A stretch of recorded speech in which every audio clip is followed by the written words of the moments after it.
Mitochondria का part 2 है, इससे पहले पार्ट 1 आ चुका है चैनल पर।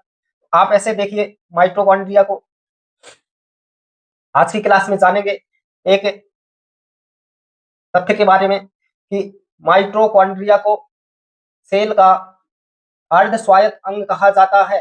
अर्ध स्वायत्त अंग कहा जाता है, इसकी हम पुष्टि करेंगे। क्यों कहा जाता है अर्ध स्वायत्त अंग? अर्ध स्वायत्त, इसको इंग्लिश में बोलते हैं ऑटोनोमस ऑर्गन। क्यों कहा जाता है अर्ध स्वायत्त अंग? तो आप ऐसे समझिए, एक कोशिका है मान लो, ठीक है, इसके अंदर न्यूक्लियस है, ये माइटोकॉन्ड्रिया स्वयं है, ठीक है। अब ये केंद्र के अंदर न्यूक्लियोप्लाज्म है, इसको मैट्रिक्स बोल सकते हैं, बिल्कुल बोल सकते हैं।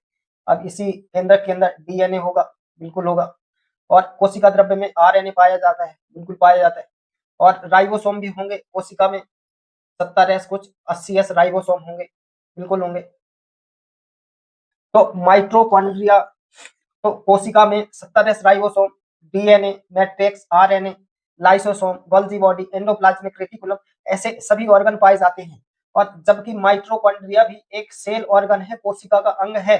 तो हम ऐसे बात करें, ये मान लो माइटोकॉन्ड्रिया है, तो इसके अंदर भी कोशिका के समान क्या पाया जाएगा? तो एक तरल पदार्थ पाया जाएगा जिसको मैट्रिक्स बोलते हैं। इसके पास खुद का डीएनए होगा कोशिका की तरह, कोशिका की ही तरह इसके पास खुद का आरएनए भी है।